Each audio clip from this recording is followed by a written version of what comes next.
The call came just after midnight. "Mr. Hale, it's the ER. You need to come in. It's your daughter." The drive there was silent, no music, no thoughts I could afford to have. When I walked into the trauma unit, the fluorescent light carved everything in surgical precision.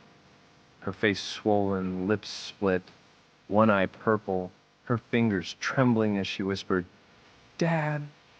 It was him. I didn't need her to say the name.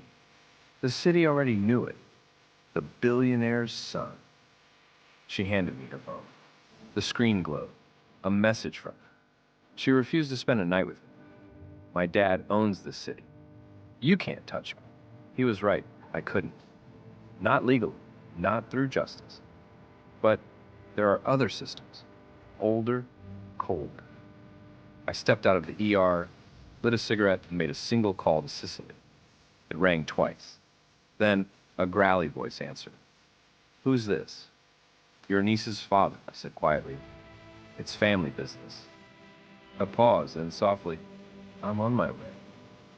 When my wife was alive, she kept our daughter away from that side of the family, the Sicilian side.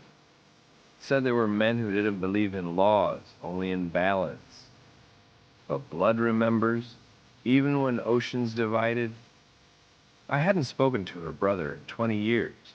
The last time, it was at her funeral. He told me, "If the day ever comes that someone hurts your child, call me. I'll handle it the old way." I never thought I'd use that promise. But that night, watching my daughter hooked up to IVS, whispering, he laughed while he hit me. Something broke quietly inside me. Not rage, not grief. Something colder. Resolve. By morning, news had already twisted the story.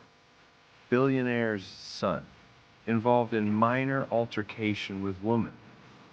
They called her a woman, not a girl, not a victim. Money changes the language of truth. I didn't argue, didn't post, didn't shout. I just started collecting names. The police captain, the family lawyer, the prosecutor who lost the file. Everyone had a price. I simply found out who had been bought and by whom. 3 days later, a private jet landed outside Palermo.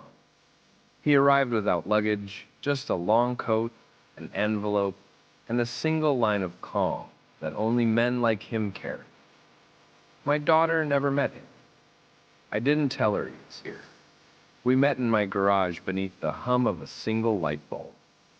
He set the envelope on the table. Inside, photos, surveillance, bank statements, wire transfers from the billionaire's shell accounts to the prosecutor's office. "Your city," he said in his thick accent, "belongs to liars." I nodded. "Then let's take it back." He smiled faintly. "No, let's clean it."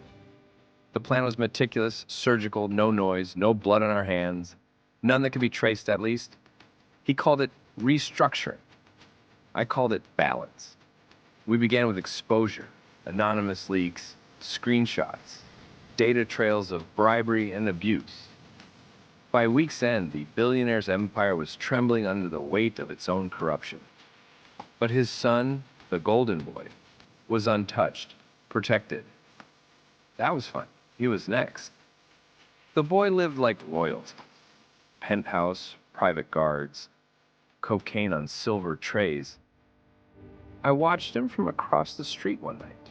He laughed with friends, oblivious to the storm building under your father's empire. That's when my brother-in-law told me something I hadn't expected. The father made the call, he said. He told the son to do it, said the girl needed to learn her place. Power lesson. It wasn't just the son's arrogance, it was the father's cruelty. They had both orchestrated her suffering, and that changed everything. 2 weeks later, both father and son vanished. The police found the billionaire's yacht adrift off the Amalfi coast. No bodies, no blood, just silence and the faint scent of gas. But I know what happened because he told me. "They begged," my brother-in-law said. First the father, then the boy, but they begged for each other, not for themselves. Family loyalty until the end. He paused. I made them watch each other drown. It seemed fair. I didn't flinch, didn't thank him, just nodded once.